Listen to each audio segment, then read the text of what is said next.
missing Furlong and Oaks, but we do have a quorum.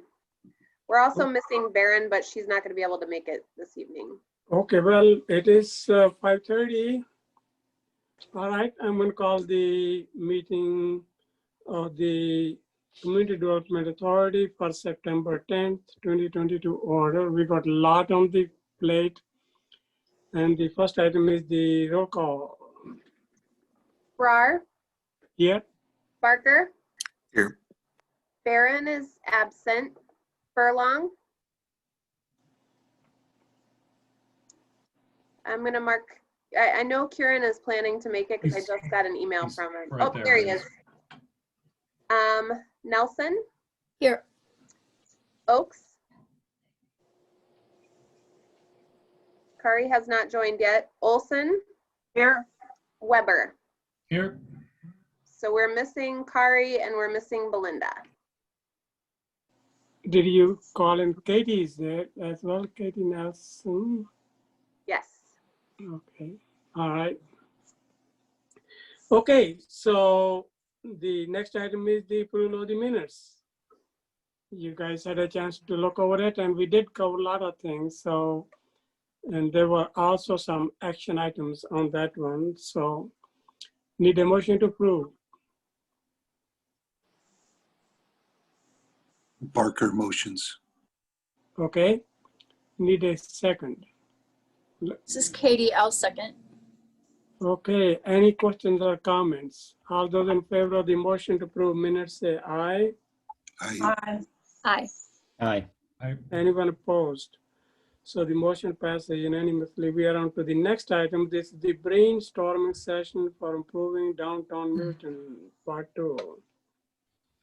And we have the Downtown Middleton Business Association. So mhm. I know at the last brainstorming, you guys asked for me to shut off the screen so we can see more people on the Zoom. Just really quickly before we do that, I wanted to put together a brief list of some of the ideas that we've already heard from either CDA members, DMBA members, or individual businesses in the downtown. So one idea was allowing businesses outside of the downtown to use the Stonehorse Green to showcase or sell their products. Another idea was to add string lights to the Stonehorse Green. We'll talk about that later on this agenda. Another item was some kind of warming features at the green, like fire pits or propane heaters. At the last meeting, we talked about the idea of a social media campaign to encourage people to bundle up like I am right now because I'm on my screen porch, but still use the green even when the weather is colder. Another idea was bringing chalk artists into the downtown, and Kieran has an update on that we can talk about.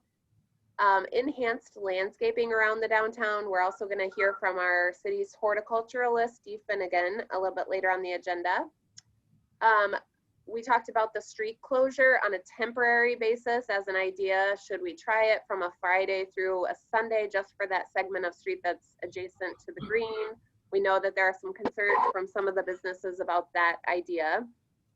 We talked about moving the tree lighting to the Stonehorse Green, providing additional promotional funding to the DMBA for them to market their events that they're holding, the idea to live stream events at the green, and then lastly, a temporary ice rink for this winter. Set it up, whether it's a real ice rink or one of those artificial ice rinks. So those are kind of the ideas that I've heard so far, and I don't know if I've missed anything, but I'm going to go ahead and exit this so that you guys can all see each other. That was very helpful, Abby. Thank you. You're welcome. Okay, and we do have Andrea Van Nest, who's the president of the DMBA, on the call. We also have Jessica Regal, who's the something with the DMBA. Are you the vice president? Vice president. Okay. And then we have Jeannie Weiss, who's also represents the DMBA. Secretary, thank you. And we were So, able okay, to Karen, you got compile your hands up. feedback from many other businesses as well, which we can share with the group here tonight as well. Okay, Yeah. Karen. Just one comment for a housekeeping comment as we start up. Per Mike's email earlier last week, can we make sure we all have our full names put into our description, given that this is a public meeting and there might be folks viewing in and so on? And for anyone who doesn't know how to do that on Zoom, if you click on participants, you'll see the participant drop down or box come up to the right, and next to your own name, you will see a button that says more with a small drop down arrow. Click on that and you will see a rename option. And you may be able to do that, add in your full name and who you're representing. Andrea, thank you. You got it. All right. And I think we're all pretty good then. All right. That was just a minor housekeeping point. So back to you, Abby. Thank you, Ken. That was very helpful. Okay, Andrea, you're up. Right. I actually have a couple slides that we put together with feedback from, we had feedback from over a dozen businesses. I can share that if you want to see them, or if I can just talk through them. Either way, if you want to share screen access, I'm happy to do that. Oh, go ahead and share screen. That'd be fine. Okay.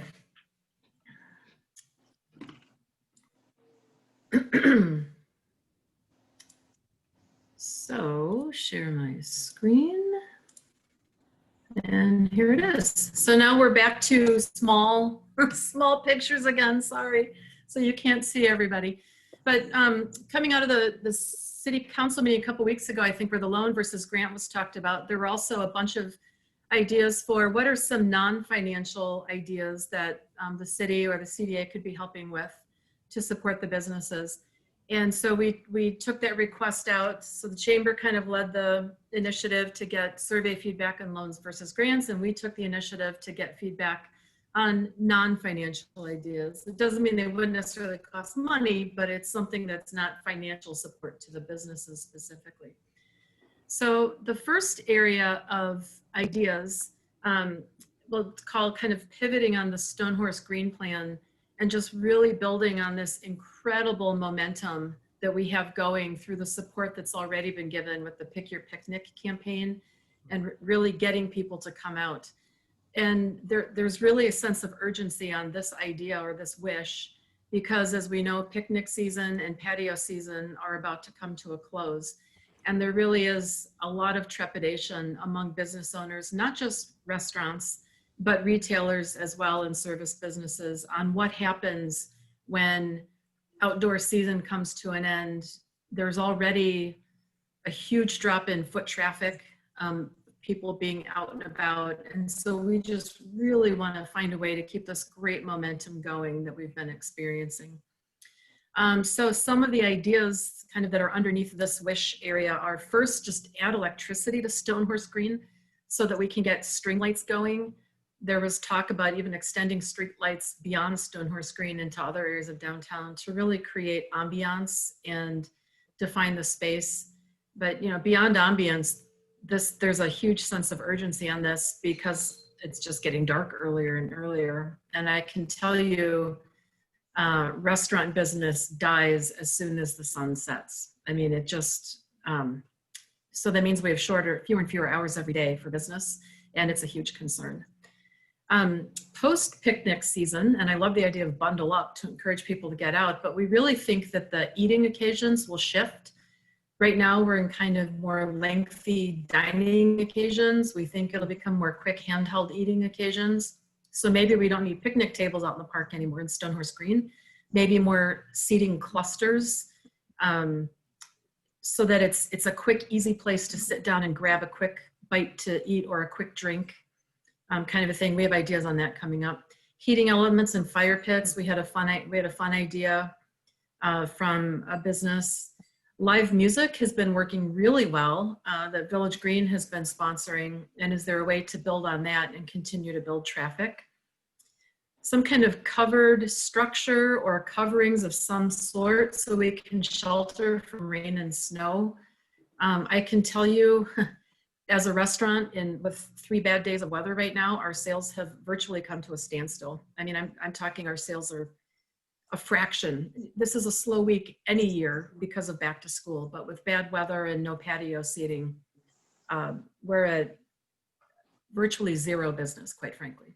So being able to provide structures and coverings, I think, will help to encourage people to come to the outdoor areas. Other ideas for simple structures in the center of Stonehorse Green to act for locations such as our story walk. Could we do some kind of seasonal displays to add creative and visual interest, but in a very simple, efficient way to execute?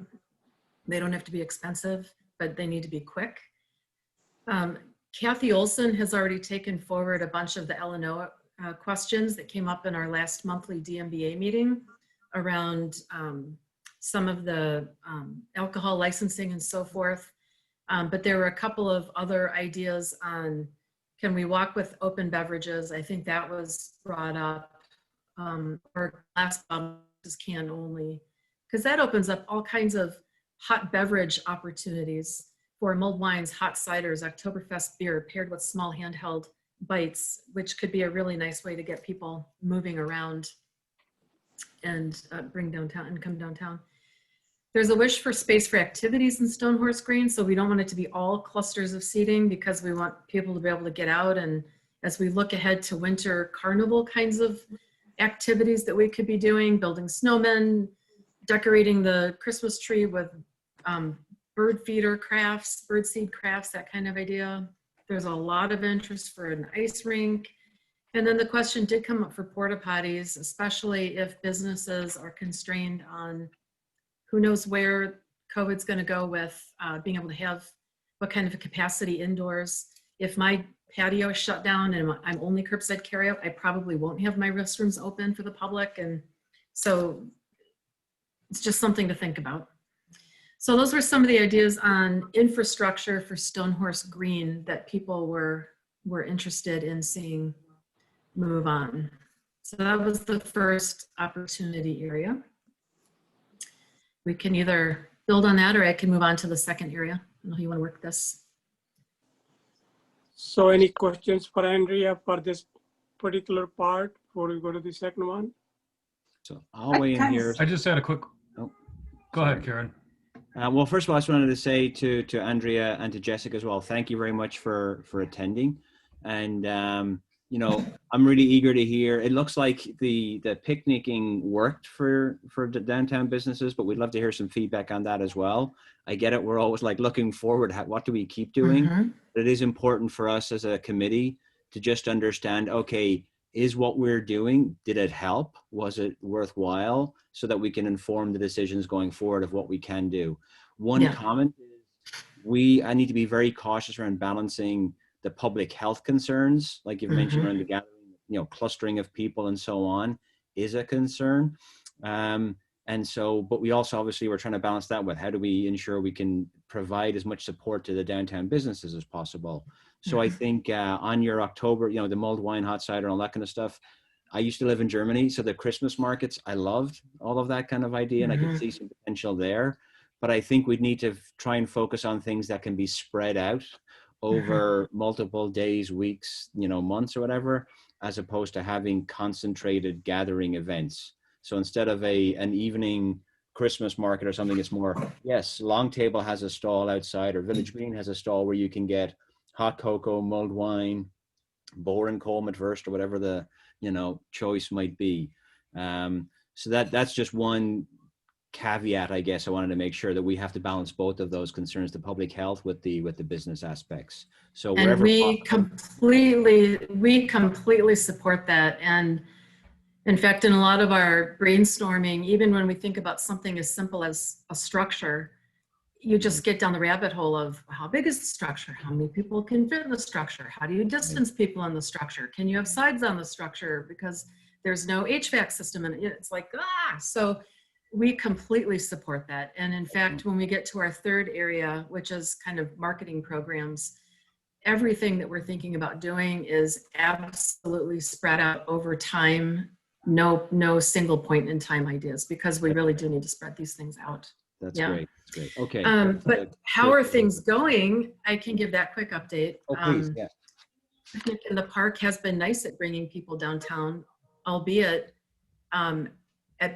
it's better on some days than others. And so while it's been very helpful for Friday nights, Saturday afternoons, and even Saturday evenings, I think in general, lunch business, it's still very quiet downtown, not around kind of the peak dining times of Friday and Saturday evenings, probably maybe Thursday nights too. And not just for restaurants, but I think retailers are experiencing that too, slower foot traffic. And so any opportunities we have to think of things for daytime, lunch, weekday evenings, et cetera, I think will be very helpful ideas so that we're, again, to the point of public health concerns, spreading this out as much as we can. And do you have a feel from your other DBA members that the slow lunch is because offices are not, you know, people aren't there in the area for work, or is it just because it's not social, they're not going out, you know, or any thoughts on the lunch? I think it's a little bit of that. I think it's also you're less inclined to get up and leave your house and go anywhere. Yeah, and there aren't as many business meetings over lunch, so there's definitely a social component to it as well. Yeah, so we're just seeing lunch in general, and that's not just a downtown Middleton thing. We're seeing that in Monroe Street as well. I think that's just a general dynamic that's going on with businesses everywhere.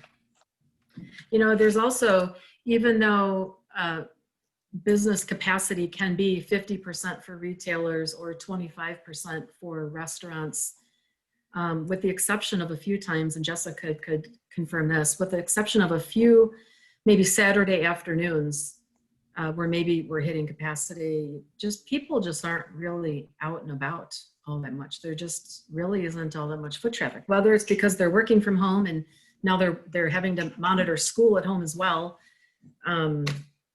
or they're socializing with people in their backyard in smaller groups. People just really are not in general out and about, regardless of what the public health capacity limits or opportunities are.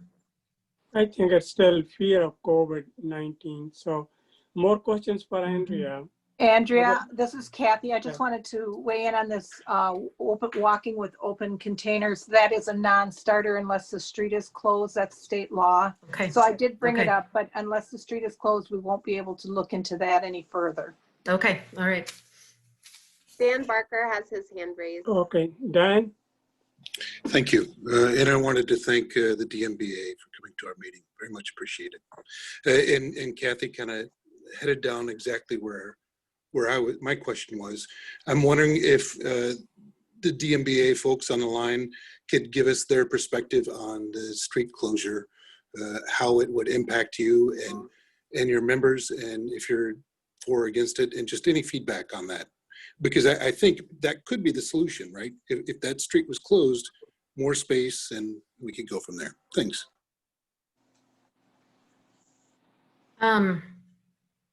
There's some interest. I mean, there is some interest for street closure from a ambiance, and you can just picture, you could do string lights above, and it could look really cute.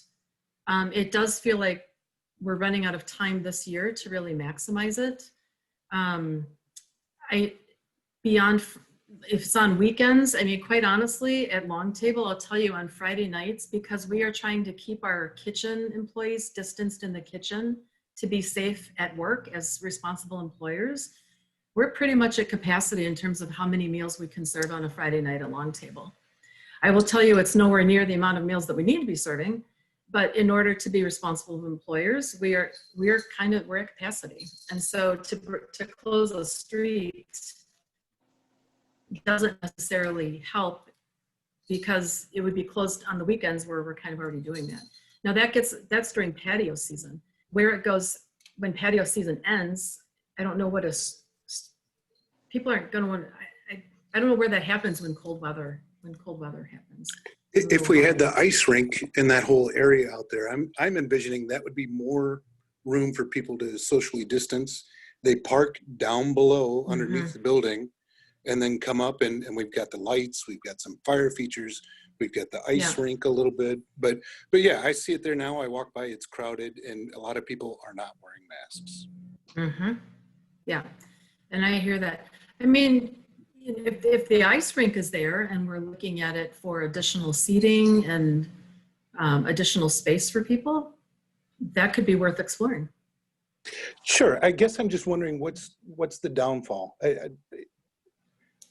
The downfall, I mean, and this is limited to, I think, my business, quite honestly. So I try to balance speaking as the president of the DMBA, what's good for all of the businesses and not make it just long tables, but shutting off Hubbard over to Elmwood.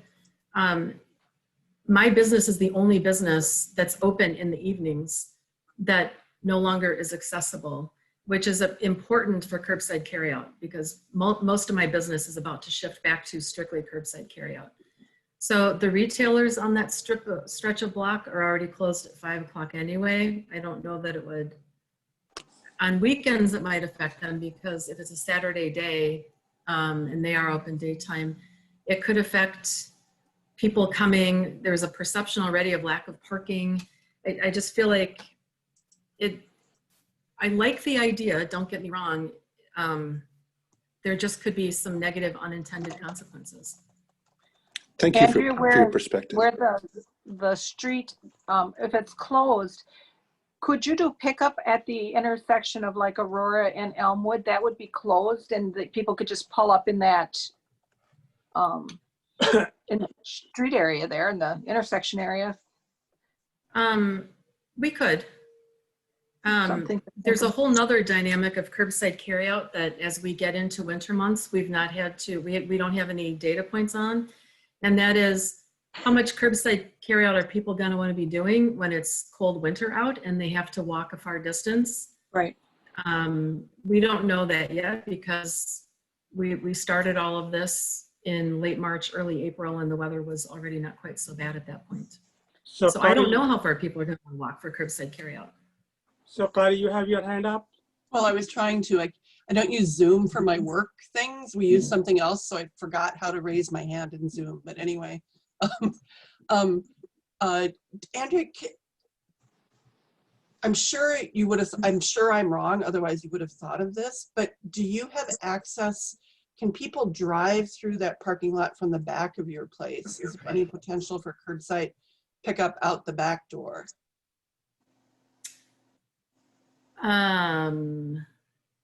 Through the upper level of parking in Middleton. Exactly. It's one direction in and out. There would be no way for them to turn around and get back out. So how would that handle with street close? So you have to park if you drive in that way, is what you're saying? Mm-hmm.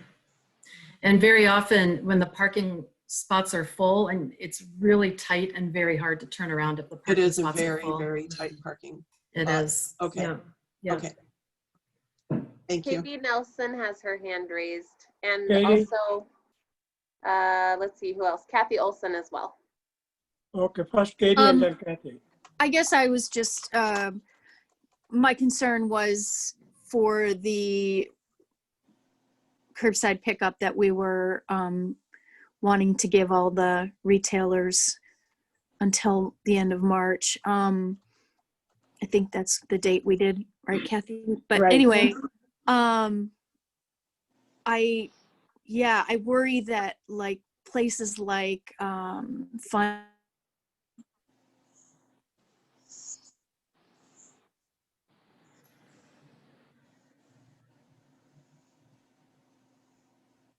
You're breaking up. I Well, can't why don't we hear go to Kathy and then we'll come back.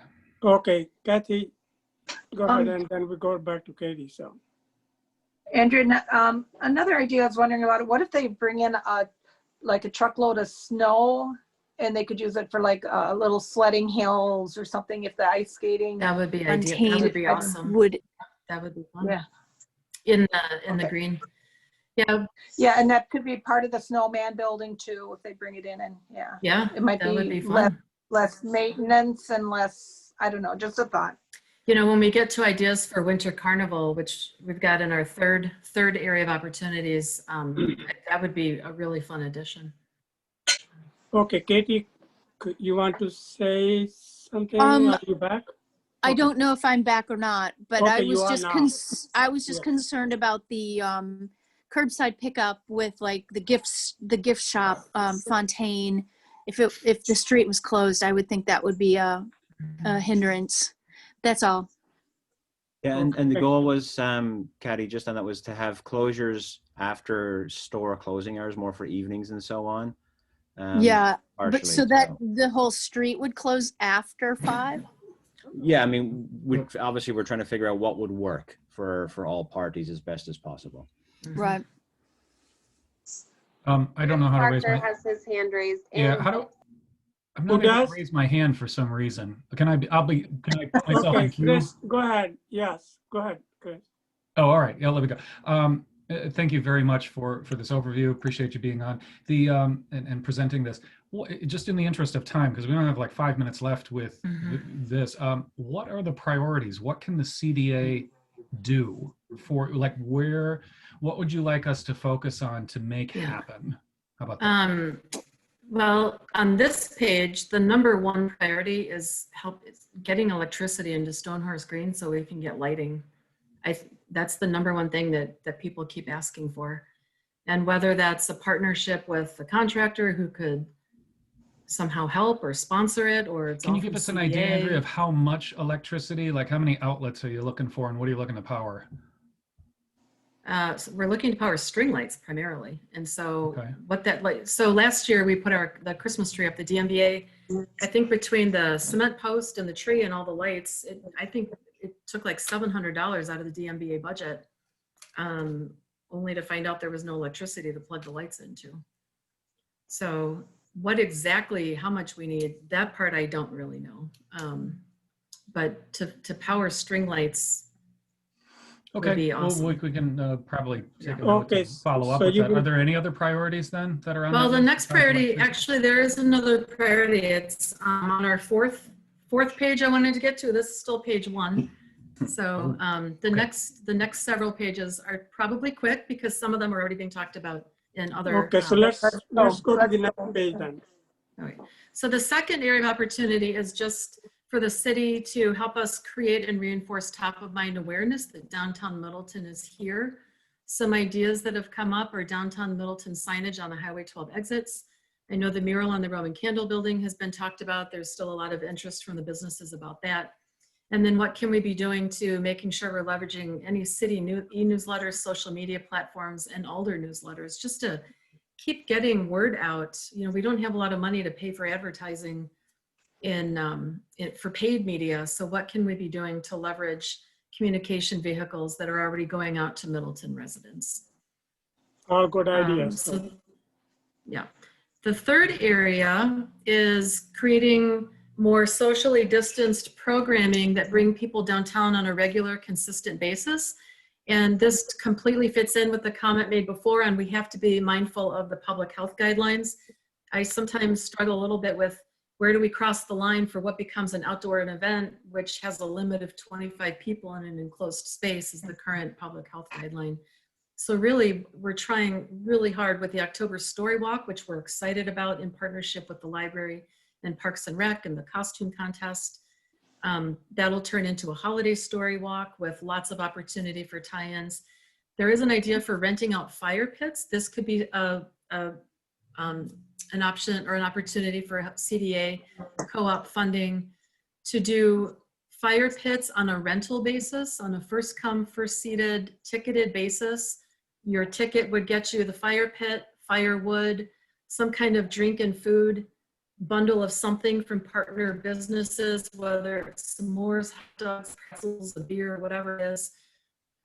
We would be very mindful of how many people are sitting around a pit, same household, all that kind of stuff.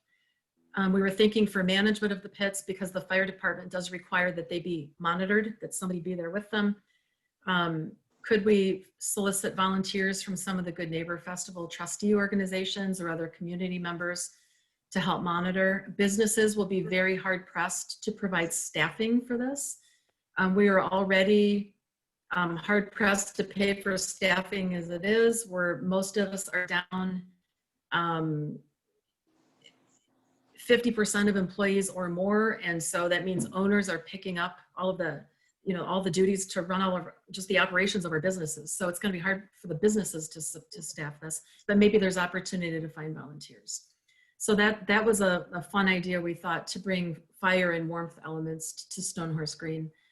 There was an idea for movies on the green, which TDS has expressed interest in sponsoring before. We've talked about a bunch of winter carnival ideas. We would have time to work through those. And is there opportunity for pop-up shops in Middleton Center? That's not necessarily a CDA thing, but it's something we can work on with Middleton Center. So again, that's a whole section of socially distanced, spread out, consistent foot traffic, bringing people downtown. Well, it sounds great. Oh, you got one more I to have go, or one last Okay. thing that I just want to Okay. get to, because this is something where we would need CDA support. What can the Okay. DMBA do to help to support these in partnership with the CDA? We are planning to create and sell a giftable holiday package for the holiday season. We're still working out the details, what it looks like, but it would be in a clever little keepsake package, very giftable. It would contain offers from all the participating businesses. Something like a city tin, but we're not partnering with city tin, so I hesitate to call it a tin. But we would sell it at a very giftable price point, $30. It would include, at minimum, we already have over a dozen businesses interested, at a minimum $150 of value. Very easily, it could get up over $250 of value. The plan is that we would sell these starting November. If we sell 1,000 at $30, it brings in a lot of money that DMBA can help co-fund some of this stuff. But what we would need from DMBA is seed money to help fund the production, because we have a very small bank account right now because we haven't been able to do our fund. The wine walk is our big fundraiser for the year. We obviously don't have that. And so we would probably need some help funding the production of these as kind of upfront money, which then we could put back into helping co-fund some of these other programs that we're talking about. So that would be our skin in the game to help with the CDA. Lot of great ideas, and I think one thing is that you probably would want to send all this information to Abby, email this. And do we have any quick questions, or how do we go about it? Kieran has his hand raised. Did I miss somebody earlier? Did Dan or somebody have their hand raised that I missed? Chris got mine. Thank you, Mrs. Barker. Okay, Dan, go ahead. Dan, go ahead. No, Chris got my question. I'm all Okay, set. all right. No more. Thank you. Okay, I'll weigh in then just on time. So first of all, this last idea, Andrea, I think this is really, really good. And it's actually something I was talking to Jessica about earlier, was just how can we have some kind of campaign, which as we approach holiday season, we essentially get people to put that discretionary expenditure towards a local business as opposed to something on Amazon or wherever. I'm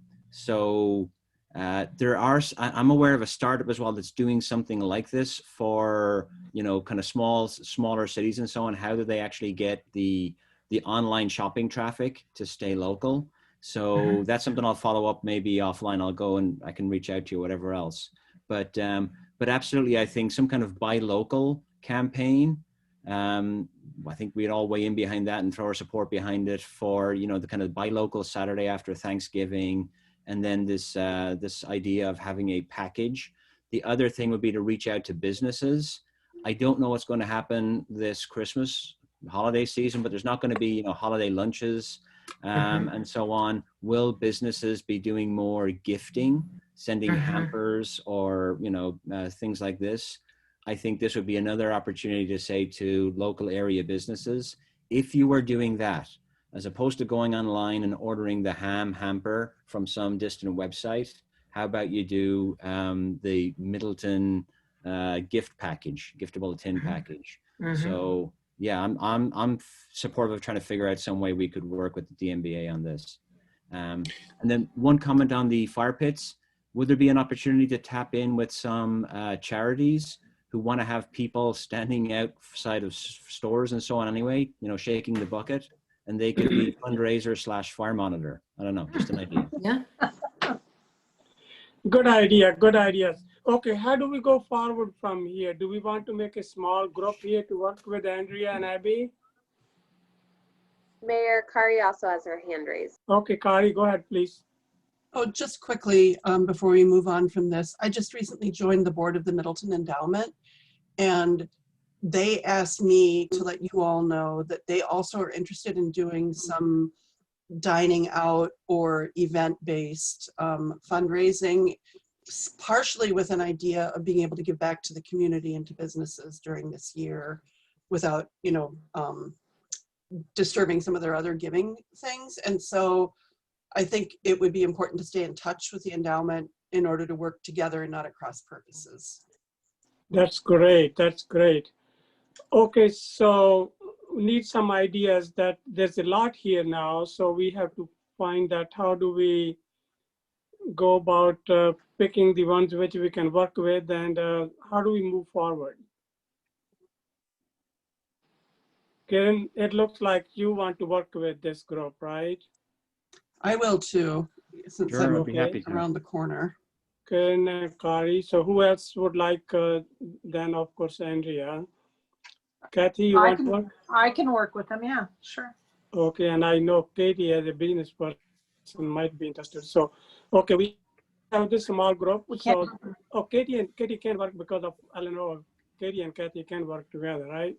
Together, right. Well, we can't, Okay, we're getting close to a quorum with CDA also if we have too many. So. Yeah, okay, all right. So Abby, you would handle it somehow? Form this group to work with Andy and come up with ideas for the next meeting, or we can have a special meeting, how to fund it or how to go forward. Okay, who were the people? I know Kathy, Kieran, Andrea, who else was planning to be involved? Jessica? Jessica, and there was, well, Kari. So, Kari? Kari, Kathy, Karen, and Jessica. Okay, well, we should probably meet quickly because I'm guessing that a lot of these things are pretty pressing items. Would you be able to meet tomorrow during the day sometime? I only have one meeting tomorrow from 9 to 10. Okay, Ken got his hand. He thinks good, so.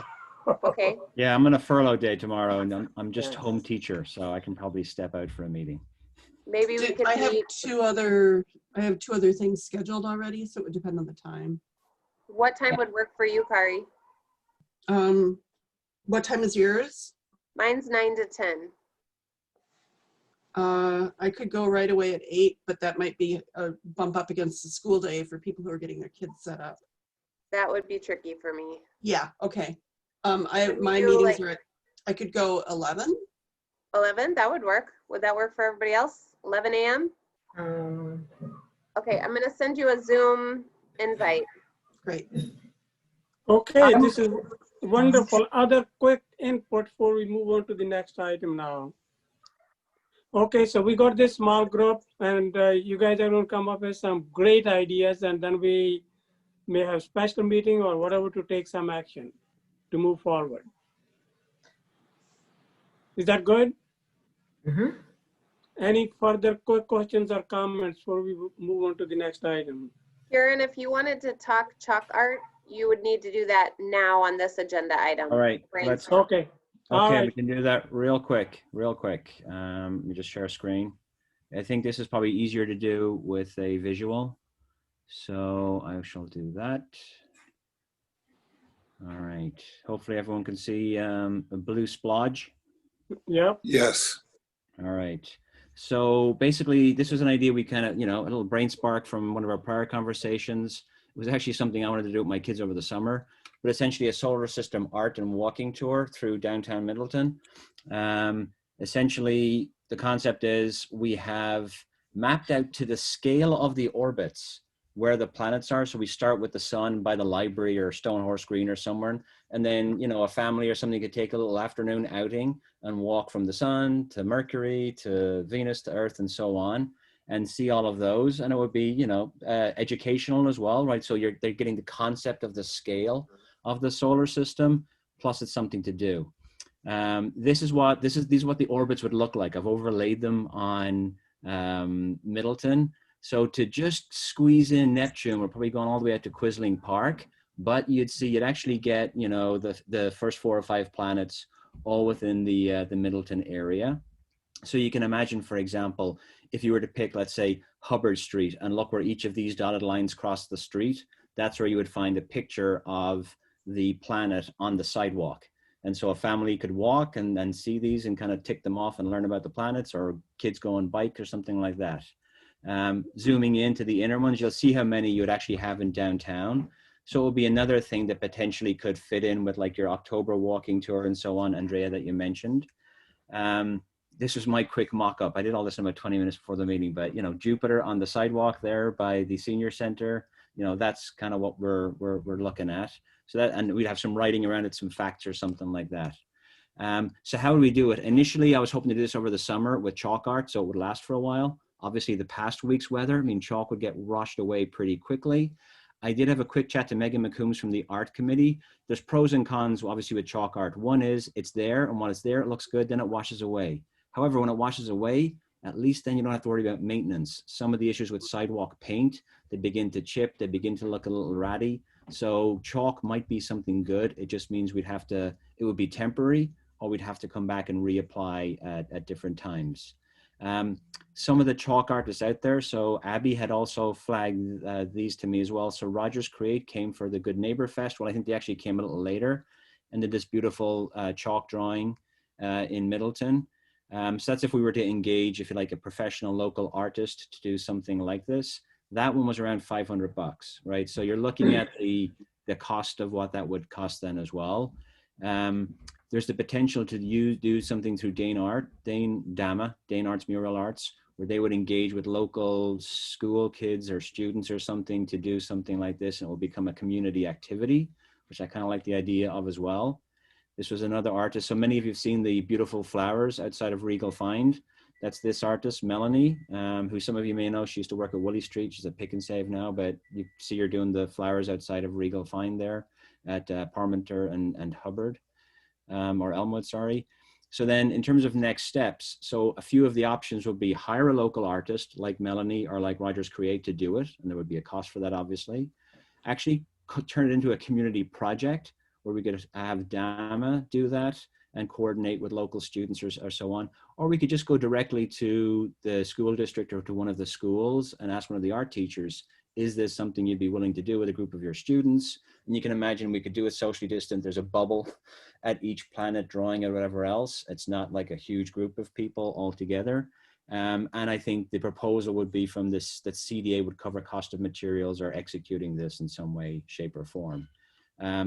I think this is a good one to raise jointly with the Arts Committee, which Abby, I think you're on that as well. Yep, I staff the Arts Committee. Excellent, right? So I think that's something we could do. And at the end of the day, we could turn this into a community project that ends up with an educational thing. We put the word out through the schools and parents groups and so on. And then while they're on the sidewalk, we say, hey, go and visit the solar system. And hopefully there'd be another reason to get people to come downtown, maybe buy, you know, an ice cream at Via Dolce or a hot cocoa from Long Table if it's cold or whatever it might be. So anyway, that's the quick summary of the idea. So I think it sounds excellent. I certainly like it. So involving the students and the art teacher, that's making a community project. They're all good things. So any questions or comments for Karen? I think it's really nice. It's brilliant. Very smart. Okay, so how do we move forward now? So it's, are you going to, Karen, you're going to put this some plan together and bring it back? Yeah, so I think I'll work with Abby. We'll bring it to the, talk with the Arts Committee, get their input as well. I mean, I think they'll have lots of good ideas, and then we can come back to the CDA with the proposal for what we think is we're going to do. Okay, excellent. Mike Davis has his hand raised. Who does? Mike Davis. Mike Davis. Yes. Yes, Gurdeep Brar. I love the idea, but you know, I feel badly every time I walk by Jessica's place after a big rain and it's all washed away. Why couldn't we do something a little bit more permanent? Right. And so, Mike, I think that's one of the reasons we should talk to the Arts Committee, because they've lived these pains before. If you put paint down, it might look permanent, but you know, with our winters and with traffic and so on, they begin to chip away. So that's that. But like, I mean, little bronze sculptures of the planets would be amazing, but I don't think we've got the budget for that at this point. My goal would be if we end up doing it with the students, hey, the more times it gets washed away, the more opportunity it is for another group of students, another grade to come out and redraw the planets. So maybe we start it like that. And if it's something that captures people's imagination, then maybe we'd figure out a way to make it permanent, either with paint or metal or something else. So also, Karen, remember you're starting with planets, but soon enough, you may be coming up with some other things as well. Right. I think and I like Patty's the put in idea. a suggestion there as well. Yeah. And there's all kinds of ideas. Actually, this is good. Andreas put one in there as well. But I'm even thinking, would this be an opportunity for, you know, socially distant telescope viewing? Maybe we have a local astronomy club set something up and people could utilize that. But we have to see, and we have to see what works with people's comfort level and public health guidelines. Yeah, now we are really talking. I think we are adding some really educational and intelligent stuff. That's great. Well, so you work with Abby and come up with some proposals. So I think I like, we could also have a combination, have some permanent, which are like, you know, the Mars and Earth and some of those, and the others not as permanent, try which works best. Okay, so it's 6:15 already, so we got, so, and unless there's a really quick question, we got to move on to item number 2, report from our horticulturist, Dave Finnegan. Okay, Dee, you're up.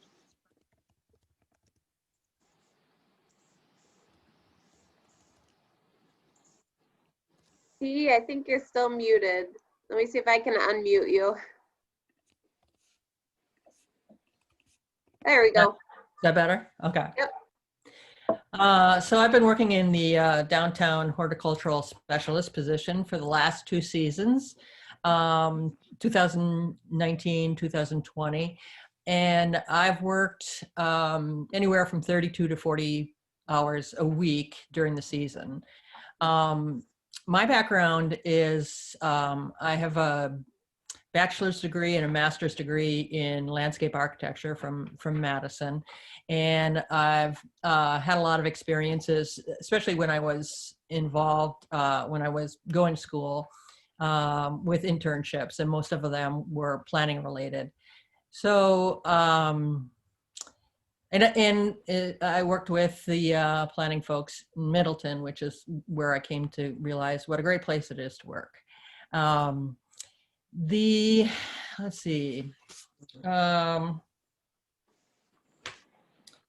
Okay, so the position, the downtown horticultural specialist position, is a position in transition. It changes quite a bit, just in the last 2 seasons, as a matter of fact. And the young man who initially trained me in that position, when we came around to the native gardens, he said, "Those are the native gardens. You don't touch them."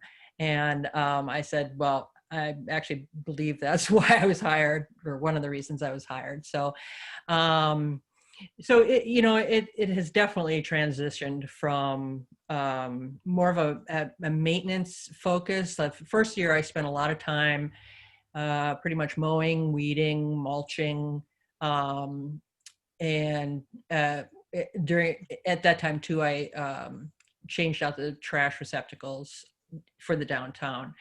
There have been a couple of changes this year going forward, and one of them is that I no longer do the trash receptacles, and what I've taken on is the planting, the watering, the maintenance of the downtown planters, and the baskets by Capital Brewery. That's taken up a lot of my time. I've had to learn a few new things, and I think it actually surprised me how much time it took how much of my time it took to maintain the planters in particular.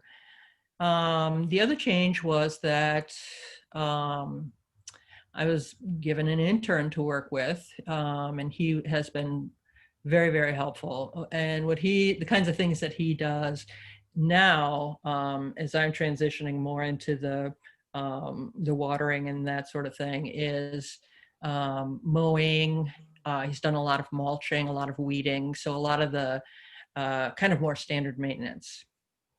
Let me see. Not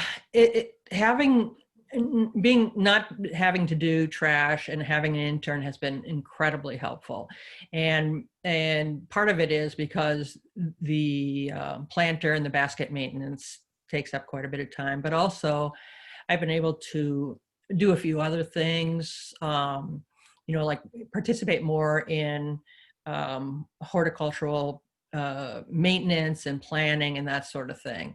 So for instance, the library garden is an example of, I've had some input with that. And I've worked also with Julie over at the depot, just working with her garden that she has in the back and different things like that. So I have more input horticulturally. But I, of course, still do quite a bit of maintenance as well. Let me see.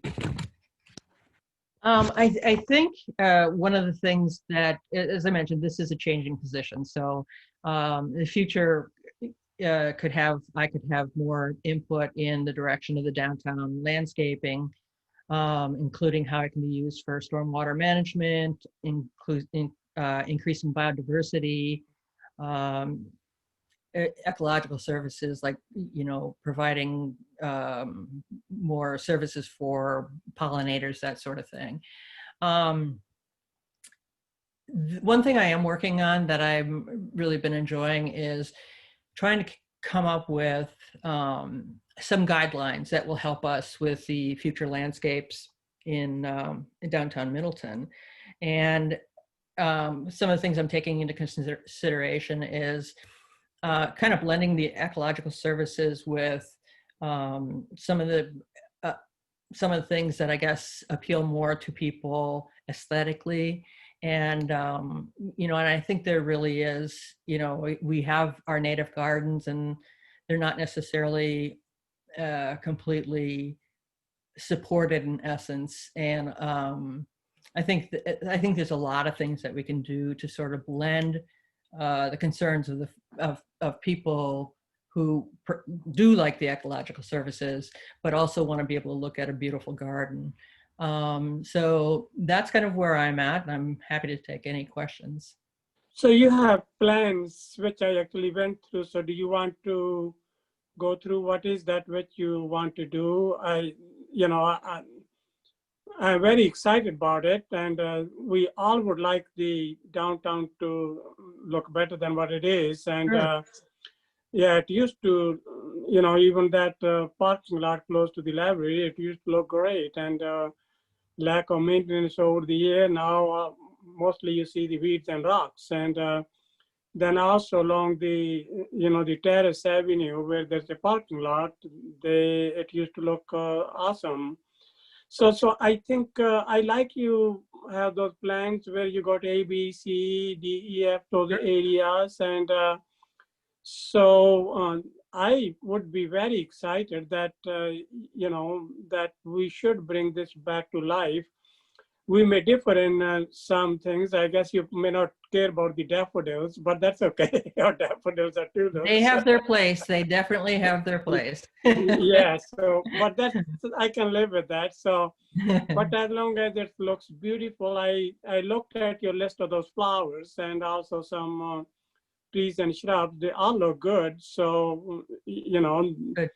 Even cornflower and the other flowers which you have, lettuce, and they are good. So it's just question is that how do you put this all together? And it's not doing it once, it's the maintenance, because if you don't have the maintenance, it will go back to what it is now. So I think I'll have flowers or shrubs or plants which don't require as much maintenance. So yeah, how about, okay, sorry, go ahead. You want No to problem. say something? Or? Yeah, I think maintenance is a really important question to consider. I mean, I think if we can create beautiful spaces that provide ecological services and, have a more efficient maintenance schedule for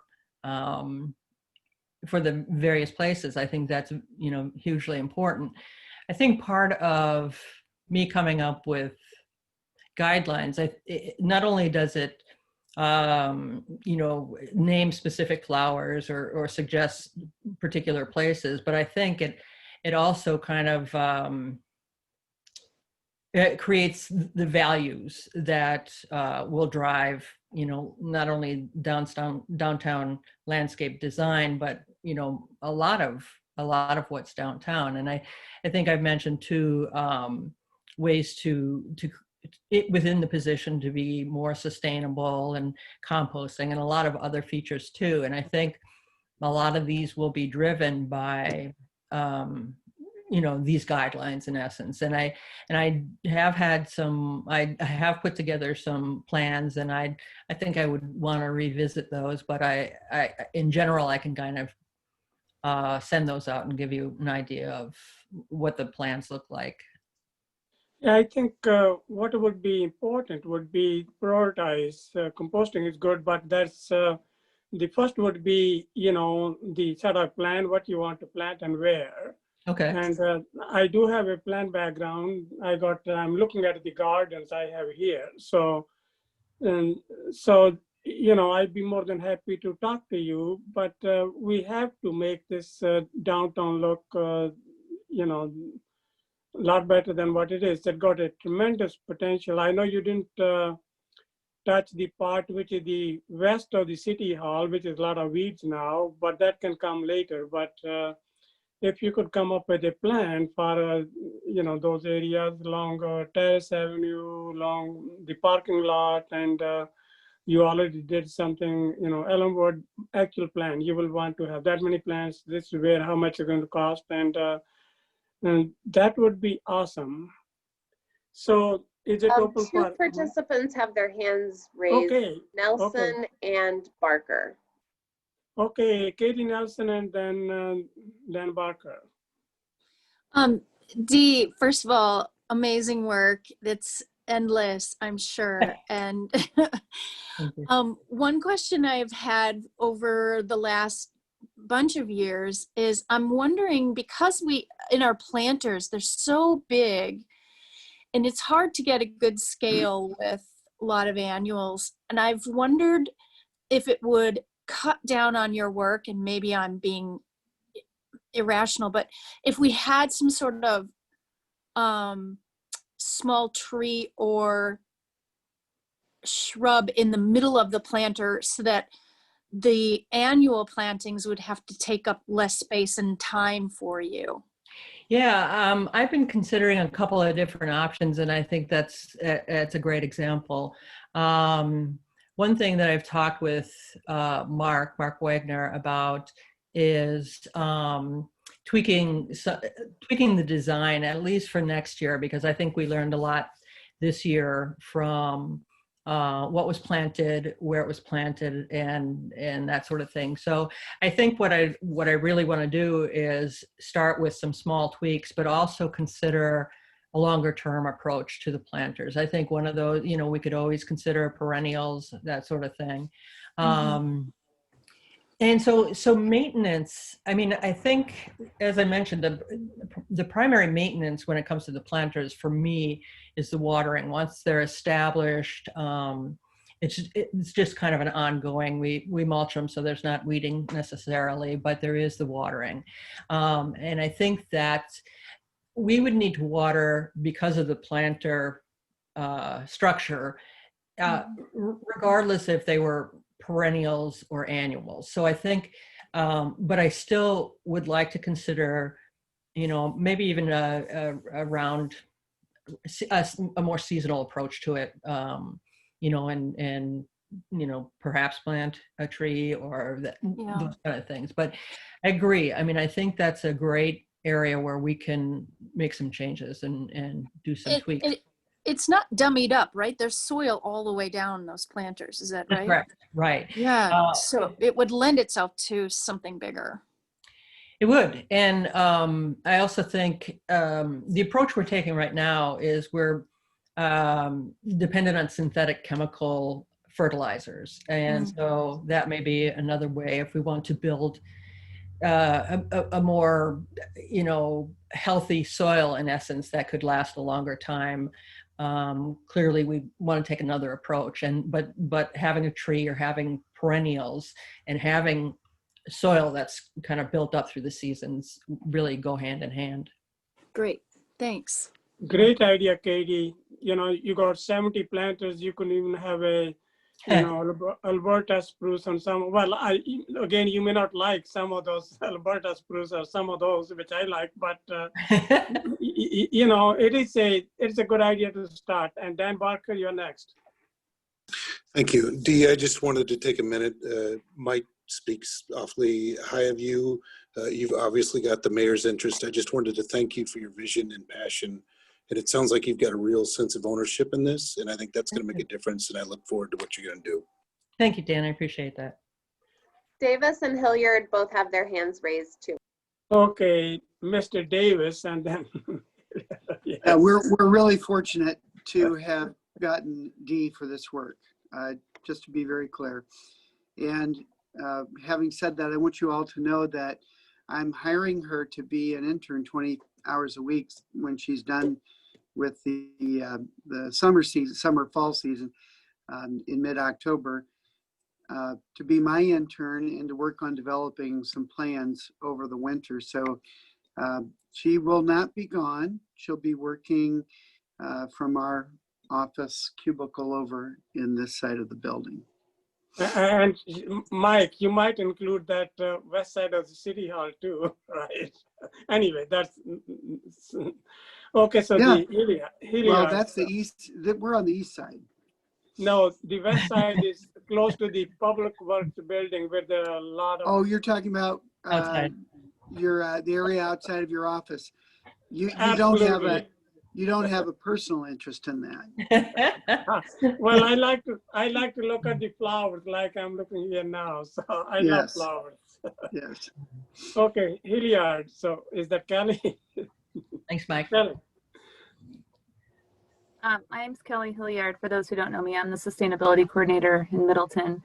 And I just want to offer my heartfelt support for Dee because I'm a landscape architect too by training. So I realize the skill set that you bring to the city, and I'm so thankful for it. I think that understanding the intersections between stormwater management and ecological services and pollinator species and aesthetics, that's a hard thing to collate into one plan, but so incredibly important for the downtown. And I really hope that the CDA and the city sees this as a huge opportunity to use that skill set in promoting city resiliency. Like we do a really great job of that in the Conservancy. People can hike and see all the native plants and see the ecosystem services they provide. And it's a little more difficult in a downtown. You have to get into more like the urban condition and materiality that you use in a downtown. But that's amazing and great that we have Dee who understands that urban kind of condition, but also the ecological side of it too. And I just want to offer some potential synergy with the Sustainability Committee. We're rewriting our sustainability plan right now. And I'd be super interested in talking with you more about the guidelines that you're writing or thinking about, because we could integrate that into our ecological diversity chapter that we're writing in our sustainability plan. And I think that would be great. I would love to. That's great. I think it'd be really good to highlight that in the plan and also highlight it downtown with maybe even some signage that goes along with the plantings as they develop. Sometimes it takes a while for the plantings to take hold. And I really just I think in all of these projects, from my experience, one of the big sticking points is just putting forth the funding and the maintenance going from year to year to make it really work. It's always kind of a hard sell, I think, for city governments to really shell out some money for the maintenance, but I think it's really important and can be a real centerpiece of our city, an educational piece for the city. And it might be something that the operating budget from our sustainability committee might be interested in, especially if it involves pollinator species. That's right along our mission as a sustainability committee. So we could talk more about that. And then the last thing I'll mention is that we're trying to roll out a project, probably more in the spring, but some stuff in the winter, called Resilient Landscapes. And it's a partnership that I've been working on with Allen Centennial Garden, Old Brick Gardens, the UW Arboretum, Aldo Leopold, like all the players in the Madison area. And we've developed 10 different steps that homeowners could take to help resiliency in their city. And, you know, one big piece of that is planting native species, providing pollinator habitat. And I think any way that we could bring that into the downtown would be a super educational thing for the city and sort of promote what our city is promoting as far as sustainability goes. So it would fit really well with our goals. And I just want to offer our support there and talk further about it offline, but also just plug your work for the CDA too, that if any way we can fund Dee and continue her work here, I think would be really a plus for the city. Kelly, that's awesome. Boy, well said. And those are all great things. Really appreciate that. Kelly, this Okay. is Katie. I will help you on that. Yes, boy. So we are having a small group or a small team here. So I'm sure that Abby will bring them together. So any other question or comments now? Okay, so it's 6:36. So Abby, you will put this small team together, Dee and a couple of Katie and other people who may be interested. Sure. I said this is something which I will be a lot more than interested, actually excited about it. So Good. yes. So Okay. Dee, Kelly, Katie, and you, Mayor? Yeah, I'd be more than happy to, yes. Okay. Okay, so if there are no further comments, we move on to the item number 3, update on Halloween events. Who is doing that? We have our recreation director on the call here, Rebecca Price. And I also just copied this from an email that Rebecca sent over in terms of what they're thinking right now for Halloween. It sounds like Dane County Public Health is not going to be encouraging trick-or-treating. At least that's what we're hearing so far. So I'll turn it over to Rebecca and she can provide an update. Rebecca. Hi, good evening. I do have a 7 o'clock appointment, so I'm going to try to really stay on track here. So with respect to, this probably ties into the next agenda item as well. We really have to rethink some of our fall activities due to all of the pandemic guidelines. And if you're unaware, the Parks and Recs department specifically, we have a public health liaison that regularly meets with us to clarify the guidelines and what they are saying we should or should not be doing. One of the biggest events, as Andrew will probably mention, is the downtown trick or treat that goes on. This would have been their 11th year. So instead, you may have heard of the story walk that the library is putting together, and it's going to be a pilot project for the month of October. And we have discussed tying in a costume contest to go along with the story walk. So Lori Bell from the library has done an excellent job to try to mock it all up, taking a children's book, taking it apart, and there's different locations that you follow along reading the story. As part of this process, we are looking at having a costume contest and utilizing some social media to help us promote the costume contest and ultimately pick some winners. So we're tying the two activities together in hopes that we can obviously bring some traffic downtown. Some of the things that you have to keep in mind is that there is an outdoor gathering limit of 25 in a space. And anytime you make an event, so if you've put out that at 10 o'clock on such and such, we're gonna have fire pits, you now become an event and you have to abide by the 25-person social gathering limit. So we are trying to find things that can be done at your leisure over a period of time so that we can encourage just more people to get out and about and do those things. We've been very fortunate to be able to keep our social media interns on for the fall. And we have two wonderful college-age students that have been providing us support who are going to help us with some of these events and activities for the fall as well. I don't know if there's a specific question related to that. Okay. Now, next item is also yours, right? Number 4, update on holiday tree lighting. Correct. Any quick question for Rebecca before she move on to the next item? Okay, you're up, Rebecca. So the next piece is looking at the holiday tree lighting. We've had a very successful event the last few years, and it's really been about a community event bringing people to the downtown. We've had our horse wagon rides, we've had events at the senior center, we've had the library. This has been the biggest day for the historical museum all year, is this downtown tree lighting event. However, we are subject to the gathering limits, being able to physically distance amongst other things. I've had a discussion with Santa Claus. Santa Claus is not comfortable being at an event that there could be multiple children coming up. Unfortunately, his spouse is immunocompromised and has to be very mindful of these things. So we are proposing that we would do more of a virtual event and actually pre-tape a lot of the event, because our fear is any place that someone gets word that Santa Claus might be at, we're probably going to have more than 25 people showing up. So we have discussed, and I've discussed with Santa Claus at length, hopefully I'm on his good list right now, the things that we would be able to do. And we are looking at potentially filming the tree lighting ahead of time, and then having that event on the day that we typically do, which is that Saturday before Thanksgiving, but having a series of events available online before we culminate with the actual tree lighting. So the library has suggested doing a book reading. We've talked about doing a craft. And then we actually have discussed tying in this last piece. And again, the candy cane hunt for us, we have had this candy cane up at the golf course the last few years. We've actually won a Silver Star Wisconsin Park and Recreation Association award for the candy cane hunt. And really to stay within the 25-person gathering limit, it's not an event we can do in the same regard that we've done before.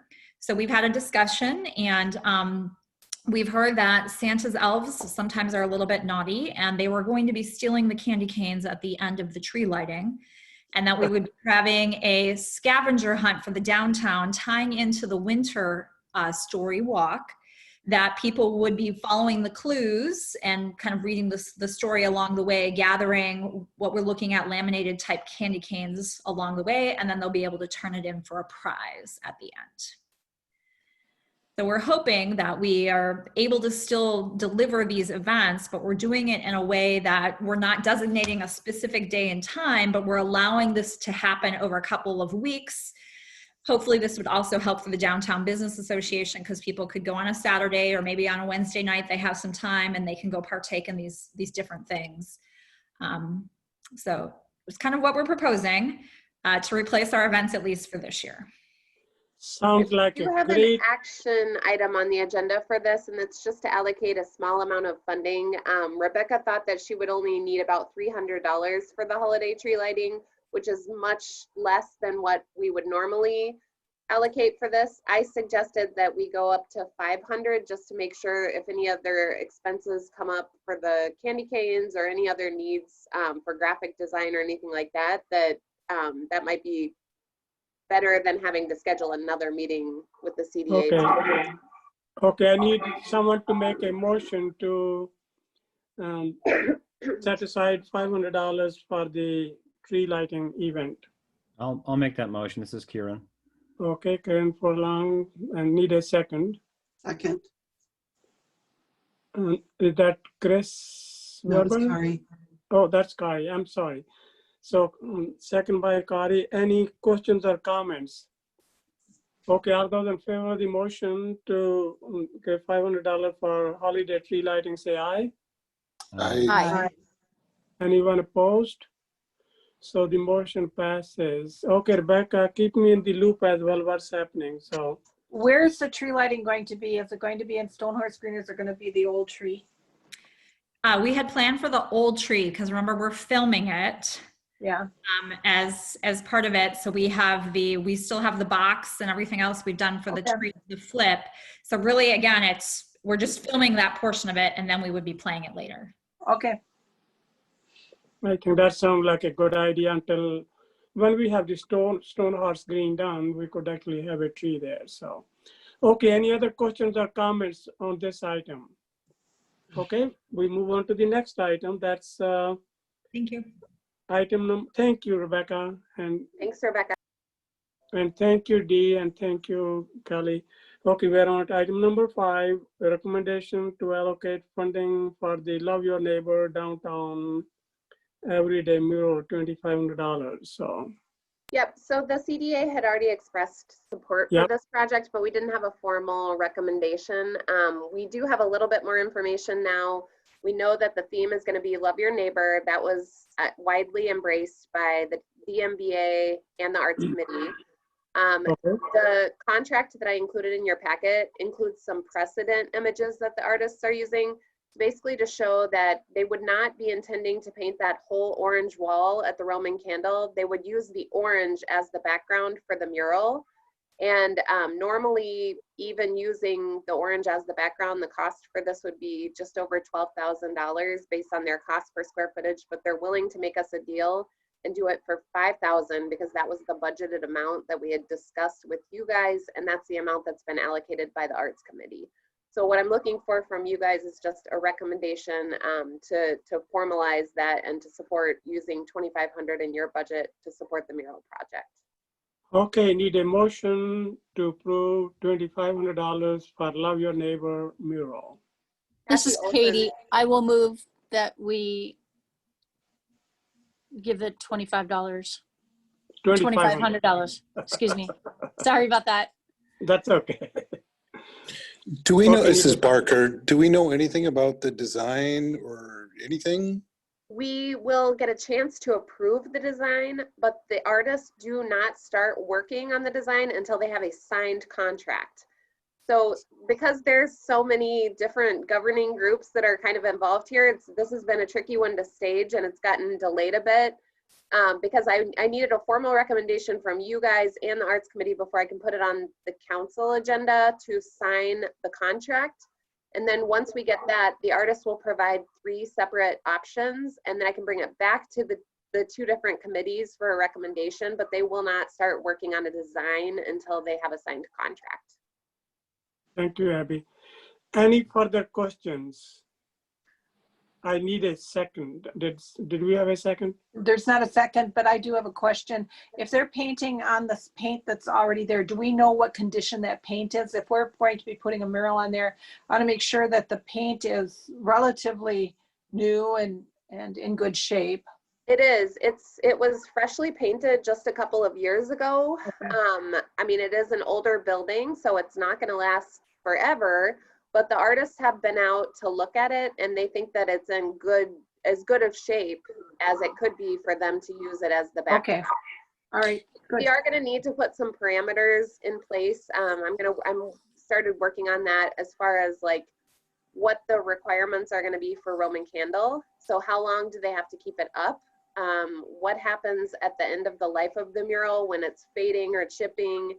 My recommendation would be that at that point, it would be Roman Candle's responsibility to paint over it or to pay for the cost to have it conserved. Okay. Abby, oh, sorry, Abby, could you remind me again how long this is projected to last? Minimum of 7 years. This is Barker again. Sorry, I think this is an opportunity for it to be something iconic. Like as simple as Austin's Keep Austin Weird. I mean, that's just a simple thing on the side of a building, and yet it defined a whole area. I'm a little afraid we're rushing into this without thinking it through if it's something that's going to last 7 years. With that said, I don't want to derail the project. Yeah, that is a good point. We have been talking about it for some time, but I guess, so Abby, so how much, they will bring 3 different options. So we will have a chance to look at those. So correct. So do we want to, what if, well, how is everybody else thinking? And I hear Dan's concerns, and I think there's still going to be change. I think the point now is to get the project started, right? Yeah. So I'm supportive of that. And then I guess there'll be other opportunities for input, but you know, there's the arts committee and so on involved as well. But I'm supportive of getting the ball rolling. Okay, Yeah, so I'm getting hearing it that we're gonna started. have, I'm hearing that we're going to have another opportunity to review exactly what the content of the design is, right? That Oh, is absolutely. correct. Yeah, okay, then, Okay, Nelson and Oaks both have their hands raised. okay. First Nelson and then Kari Oaks. Regarding concern about how long this piece is going to last, I am in favor of art not lasting forever, because I think that times will change, tastes will change, messages will change, and I think it's a great thing for right now. And if it lasts 7 years, I think that's awesome. So that's my vote. And I am on the arts committee, so I will help bridge this committee with that. Good, Katie. Okay, Kari. Katie, that's a really great point, and I think 7 years is ample time to sort of get value and have it be, you know, I think that's a good sort of value for money proposition, which is, you know, an important factor. Although we're talking about art, we're talking about a public mural, and I guess, like, I'm thinking about when I've worked with graphic artists in the past, you have a lot of control over their scope of work. And this, to me, sort of bridges the boundary between, you know, public art is a little bit different than art that people produce for purchase. We're commissioning this work. And I'm just wondering, for the people on the arts committee and that have done this kind of thing before, how much control and say will, for example, people on the arts committee have as you see these three options, and will there be opportunities for tweaking and so forth?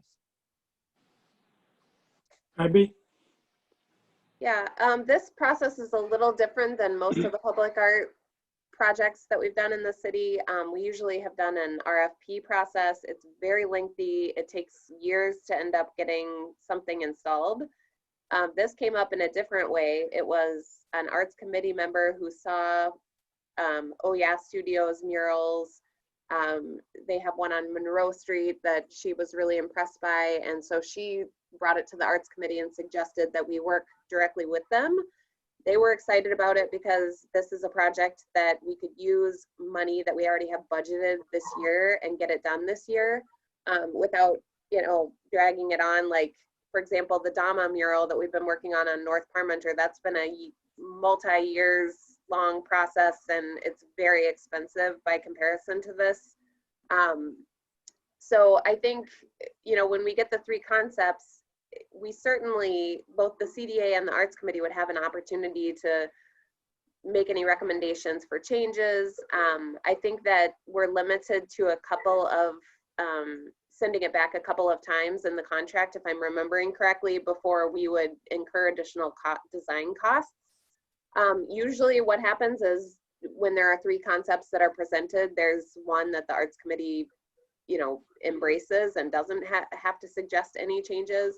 It's, you know, when you're working with an artist, you really want the work to be theirs and to maintain, you know, the original integrity of the design. And it's hard to design by committee, so you really don't want to have, you know, 14 different committee members asking for little things to be tweaked.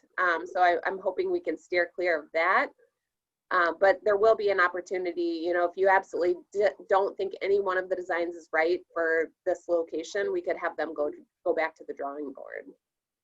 And we could also have a meeting with the art committee. So somebody else has a hand up?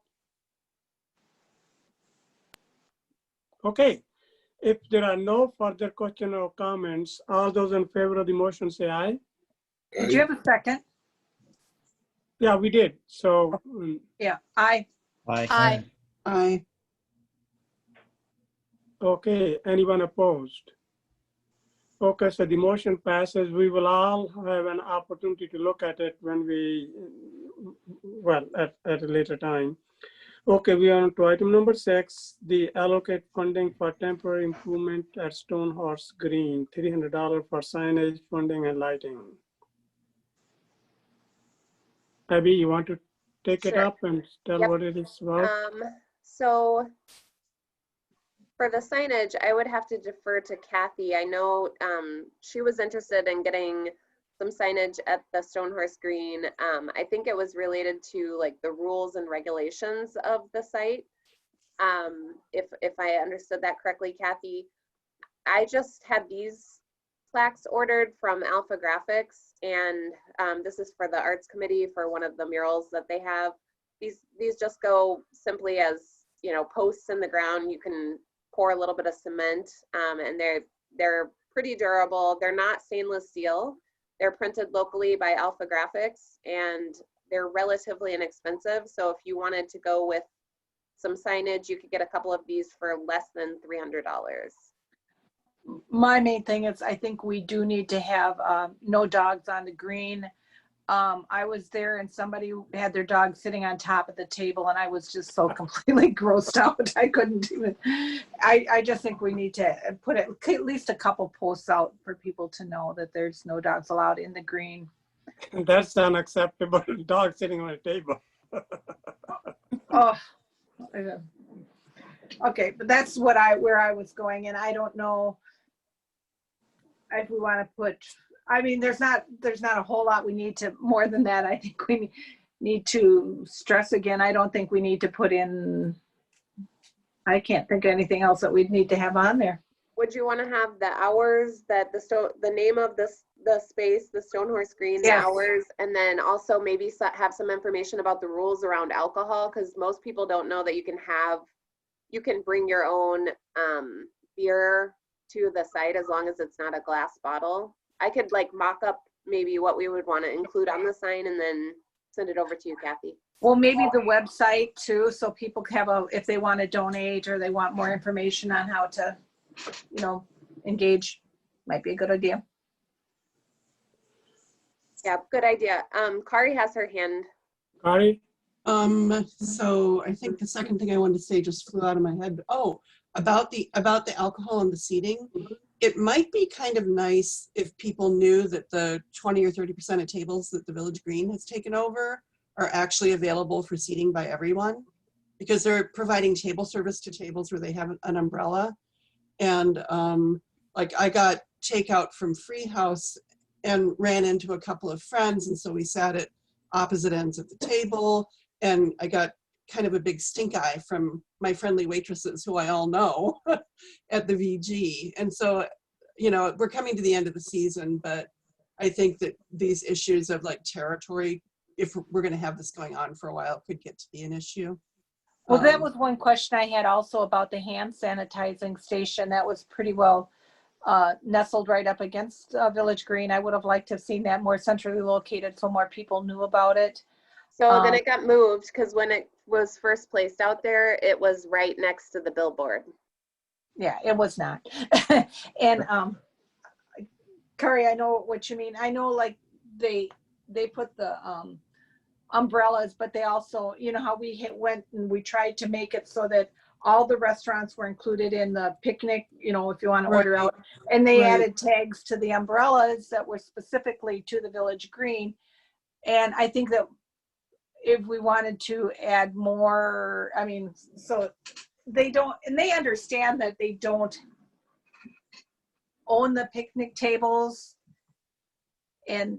but they keep pulling them pretty close to their building.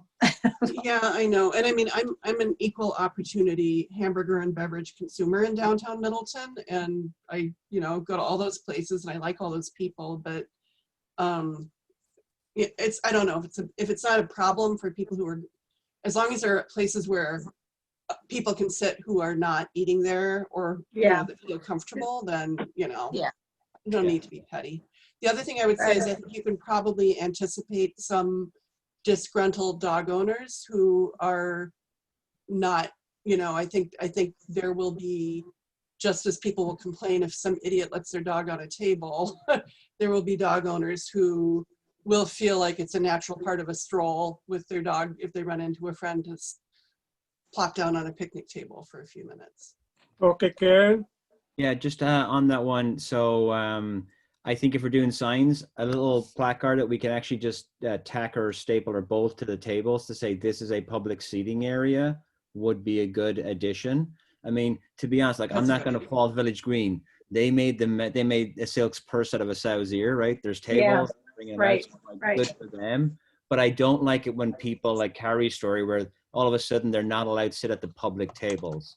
So I think just making it clear that they're public. I feel like I've been the elves and the shoemaker sometimes because I'm out spraying the circles, and I've been pulling the tables, separating them more because they were all kind of jammed up and too close.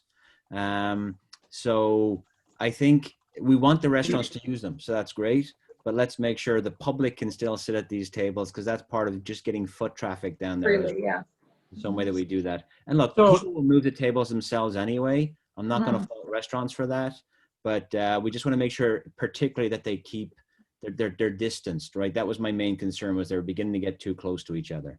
All right. Okay, how about it looks like Karen and Corey and Kathy, if they work together with Abby to come up with something, and with Andrea, or how do you want to handle it? We are at 7. Well, Dan Barker had asked if DMBA had any input on any of the proposals for signage, and Andrea dropped something in. I just was wondering if we ought to. Andrea, go ahead, Andrea, what do you have to say? I suggested adding on the signage what the public health guidelines are, right? And they're subject to change, which is the challenge with making signage. Right. But right now it is supposed to be a maximum of 6 people per table from the same household or living unit. I can tell you that that is very hard to enforce, but I think it's worth putting out on the sign so that people are aware what the guideline is. Again, it's subject to change, so then you might have to be printing new signs. Well, you think that could be a separate sign, just a more temporary looking sign? Could be. Something that would, could change out easily. Although we printed it on our big welcome signboard when we opened the patio, which was phase 1, and it hasn't changed. That's been the guideline from the beginning. Yeah, So, but I think Corey is saying when there's a phase 2, so that's what change might happen. So it could be a QR code. That's a great idea. Abby, do you want to work with these guys and come up with some solution? Yeah, I'll probably just draft something up and then email it to you guys rather than having a meeting for this. Okay, all right. Do you guys want to go ahead and approve the money though? I don't think it's going to be $300, or do you want to wait for the next meeting for that? I'd make a motion to approve $300 for the signage to get started. Okay, motion has been made and seconded. Any further question or comments? All those in favor of the motion to assign up to $300 for signage, and possibly, it doesn't include lighting, right? Right, yeah, no, lighting's gonna be more expensive than that. I'll get to lighting on the next item. Okay, all those in favor of this motion say aye. Aye. Aye. Anyone opposed? So the motion passes unanimously. Well, it's 7, so do we want to go through item number 7 or do it next time? No, we got to talk about the funding, right? For lighting? Yeah, I think we should talk about lighting because the businesses want lighting more than anything at the site. And it's kind of complicated, but we've got an idea. I don't have a cost estimate yet. But originally we were working with PKK Lighting, and their plan is shown here. They were planning to string string lights in like a triangular shape, basically going from a street light to a pole, adding a new pole on the site, and then going to a tree, and then going to another tree. And then they were hoping that they could plug into this receptacle or street light that they thought had electricity on the west side of the site. It turned out this does not have conduit running to it. So there's no electricity at the site now, The reason for that is our public works director decided not to restring conduit when the buildings were demolished because we were planning to build the Stonehorse Green, and so he didn't think that it would be needed because all of the improvements were going to be in. In order to get conduit to the site, it is going to be inordinately difficult. It's 120 feet of wire. We would need to trench it. We have talked about 3 different electricians that might be able to do the work, and none of them have any availability to do it this year. So actually getting conduit and getting electricity permanently to the site is not going to work. The next option we were looking at was a very quiet generator, and that seemed like it could work, but we came up with an even better solution, and we have willing partners from the Village Green to work with us on this now. So the idea to get the string lighting is simply to use the Village Green's electricity, and they have an outlet on the west side of their building. So it is there and it is ready to go. We think that it's only going to cost about $10 a month in electricity because these are going to be LED lights. And I offered a stipend to the Village Green, and they said that they wouldn't even be necessary. They'd be willing to let us use their electricity at no cost. We would be looking, instead of this triangular idea, which involved hooking onto trees, and there's a city ordinance that does not allow that, the expense is going to be in getting 4 poles put into concrete. The poles are wooden and they're 10 feet tall, and they would be in a rectangular shape. So there would simply be a rectangle of string lights at the green, as well as 1 long row of lights along the Village Green's building, which we would affix to the building. The reason that the posts are 10 feet tall is because there will be some sag in the middle of the lines, and we need to make sure that they're a minimum still of 8 feet off the ground at any point. And so this would allow, having the 4 posts at 10 foot would allow the sag to still maintain that 8 feet of clearance. I still, as of today, do not have a cost estimate for this. PKK Lighting is working on it, so I can't ask you to allocate funding for it because I don't know what the cost is going to be at this time. There are some other considerations too that we might want to think about, but that could also end up delaying getting the string lighting out there.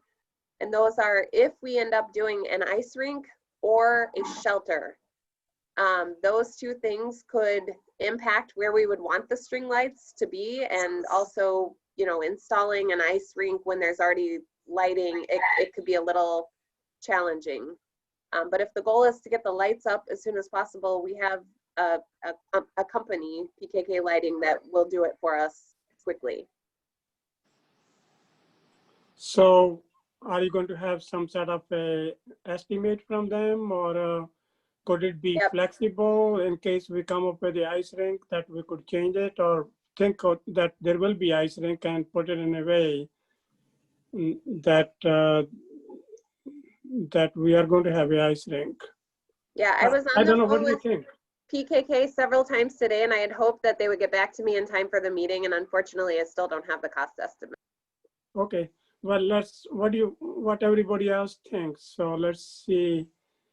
Do we think that we will have a ice rink, number 1, and number 2, that if yes or no, if there's a no, then I guess then we don't have to worry about it. If it's yes, then I think the lighting probably should accommodate it. I'd like to hear from Andrea on this. What would they like to? Andrea. I don't think Andrea is. Can you guys hear me okay? It's Jessica. Yeah, Jessica. Yeah. Okay, I'm actually still here. Oh, sorry, Andrea. I thought you No, jumped that's off. okay. I do need to run, so you can take this if you want. That's fine. I guess I'm sorry. I just heard your name on here and I was kind of typing a message to all of you at the same time. So I actually missed what the question was for Andrea. Well, I just wanted to know that we're talking whether the ice rink or, you know, how the lighting. I'm hearing lighting is priority. Lighting's priority right now, only because while it's still nice enough to be sitting out and eating, people don't sit in the dark. And so we're going to start losing hours very quickly.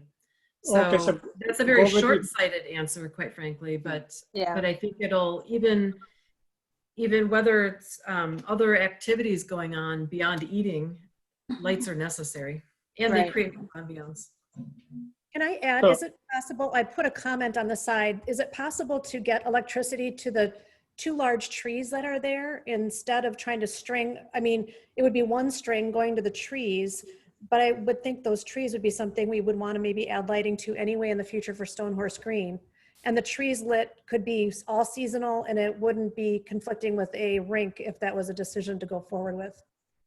And we can have lighting on the trees. I did confirm that with our city forester, as long as we're not stringing light from the tree to something else that is causing a pull on the tree.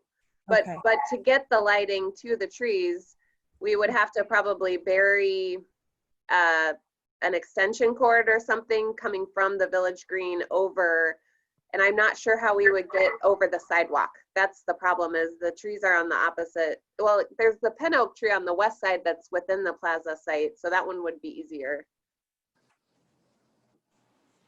Got it. Okay, so we got a lot of issues here. So let's maybe, we need to provide some lighting there for the evening so that the people who want to eat, so there's a light there.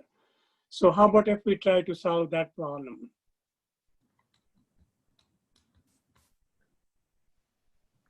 Kari Oaks has her hand raised. Oh yeah, I just wanted to Kari? say, I love the idea of the ice rink, and I'm just really worried about how unpredictable our winters are now. And I worry that it would be a slush pit for an unforeseen amount of the winter and could actually be the negative of an attractant.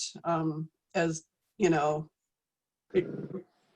I don't know how other neighborhood Right. rinks that aren't refrigerated, how they have fared over the last 5 years or so. But I just really worry it would just be kind of yucky.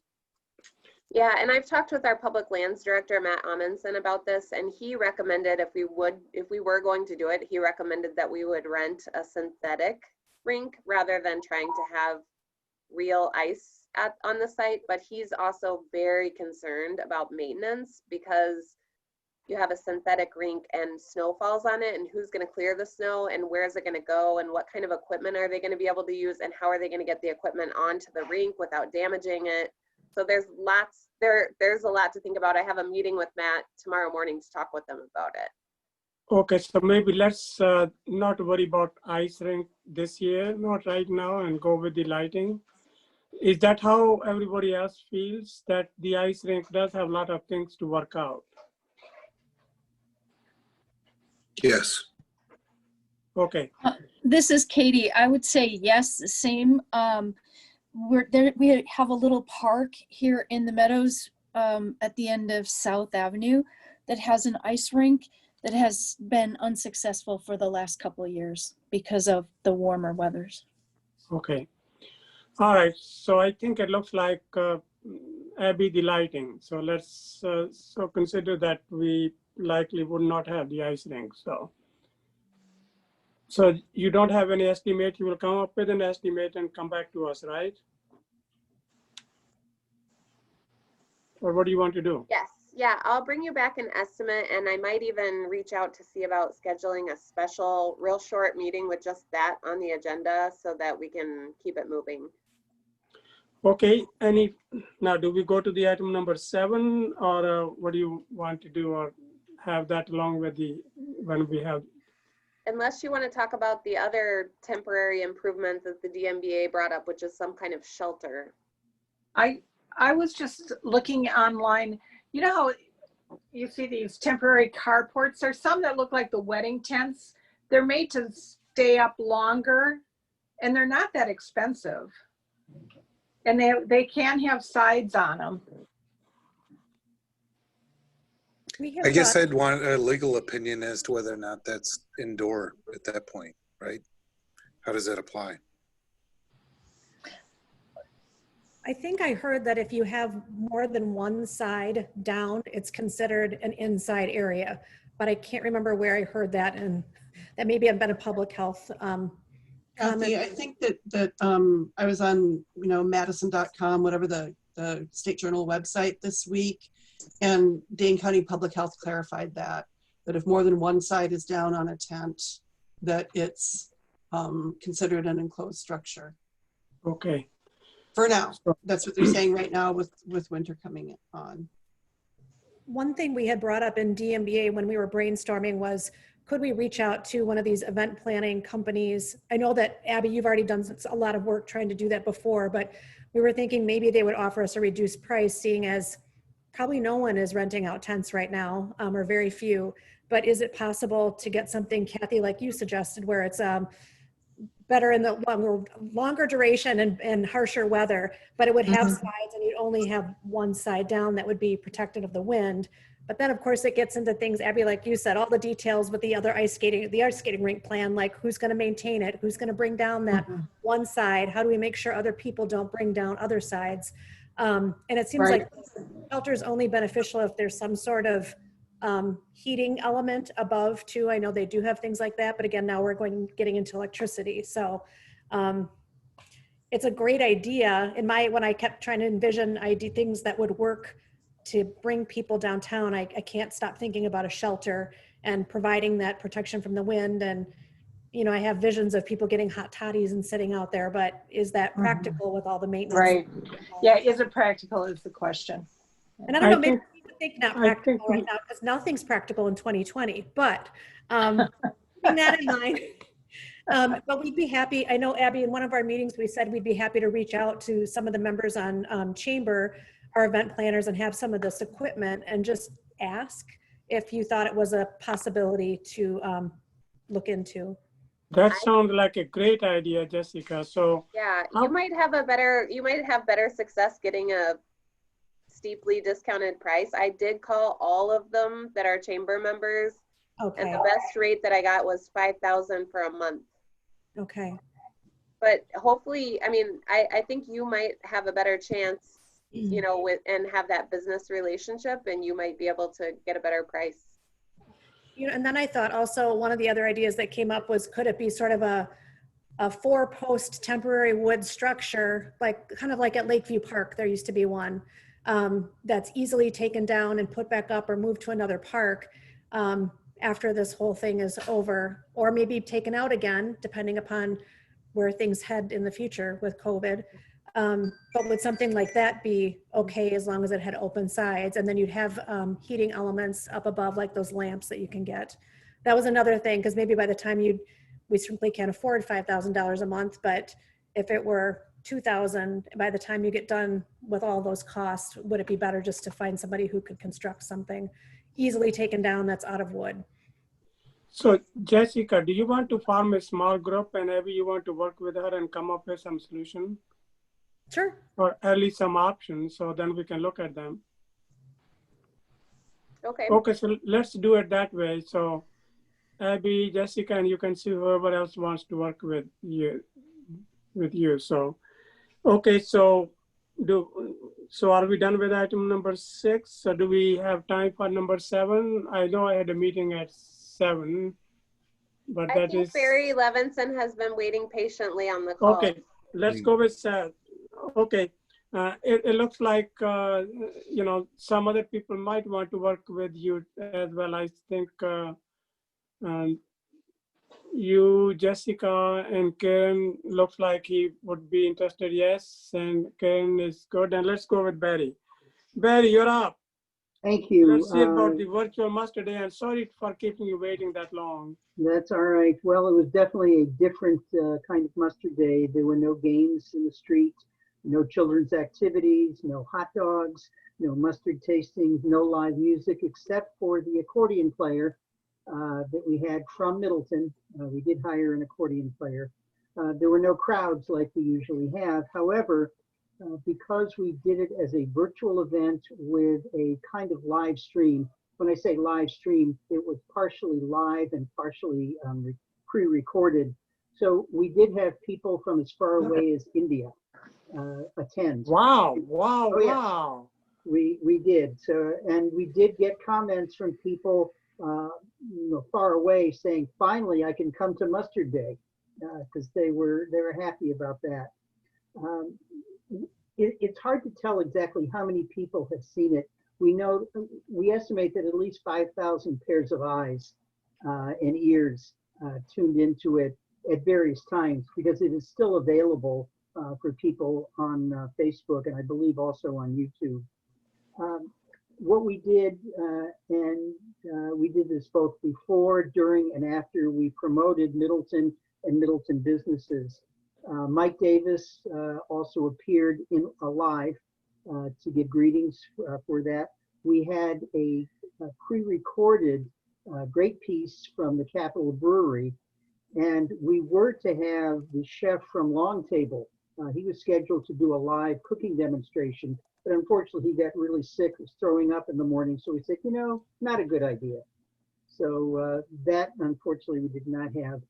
We did have some pre-recorded things from Nick DiGilio at WGN Radio, who also gave us a half hour of time on WGN Live 2 nights before to promote it. We had Gorman Thomas, the former Brewer player. We had him as well. We had a barbecue pre-recorded, how to do barbecuing in the summertime, and how using mustard and other sauces. So Barry, are you showing this on something on the slides, or we got the home? No, I don't have anything on the slides. It would be actually chopping up the YouTube video that's on there. I just got a Home Depot there. So, okay, all right. Thank you, Abby. Okay. Okay, go ahead. Anyway, obviously this was a very different kind of thing. And we certainly learned a lot. We learned, for example, that if you count on a cooking demonstration and your chef gets sick, you can't have it. So what we would like to do next year, we certainly want to have the live, with the crowds, because we usually get between 5,000 and 7,000 people in the streets of Middleton. We would still have a live stream as well. So we would do both, because we learned that a live stream can also be effective. Some of it would be live from what we're doing at Mustard Day, and some of it would be pre-recorded. Some of the music could be pre-recorded. So I think that was that was something that was very important. But what we had hoped to do was have that day to be when we would feature the debut of our book, The Art of Mustard. Because if anyone has seen this, it's a gorgeous book printed in Middleton by Alpha Graphics, and yeah, they can do books, and they did a superb job with this. It's on glossy paper, and that was to be the debut of it, because it actually just came out a couple of weeks before, but the official launch was to be on Mustard Day. And some did get sold, and people did pick up copies there. Obviously, in terms of the fundraising that we normally do for the nonprofit, it just wasn't there, because we didn't have the crowds, because the proceeds from the games didn't exist, the proceeds from the hot dogs.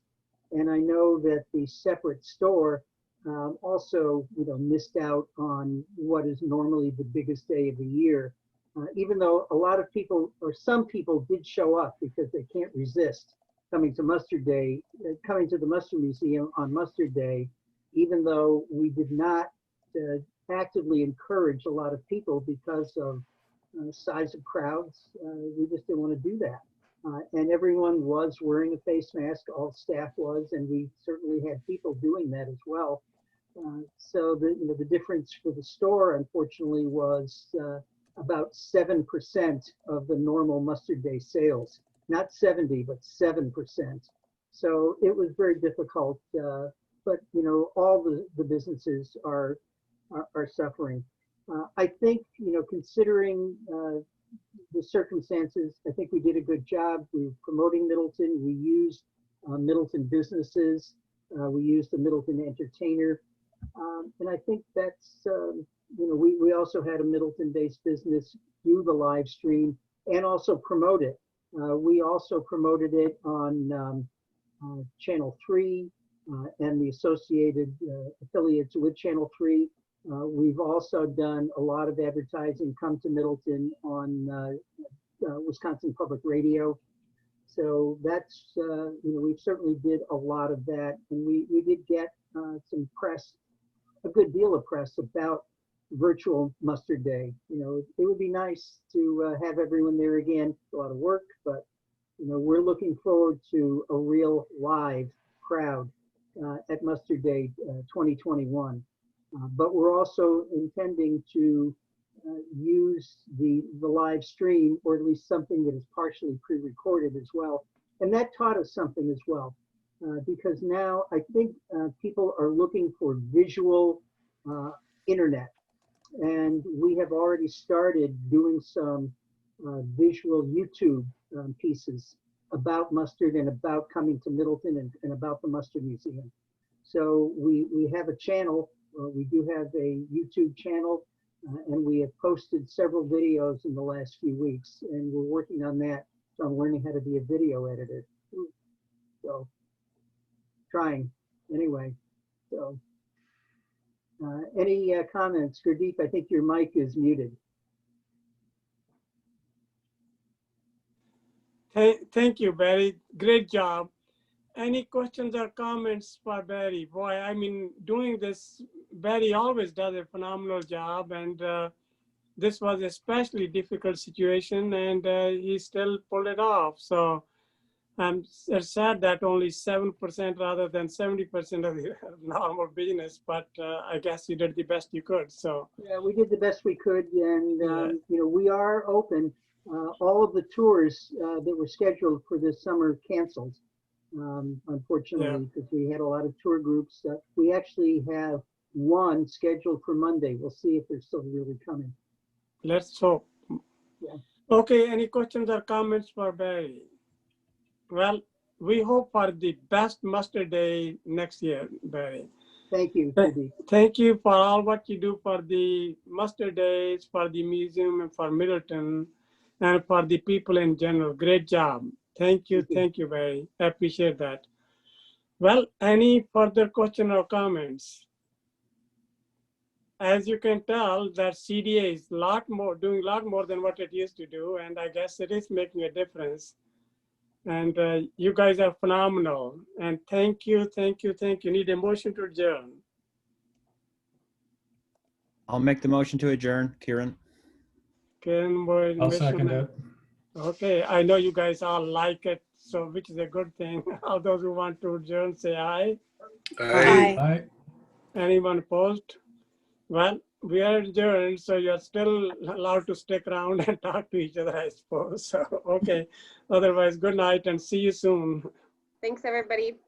Thanks, everyone.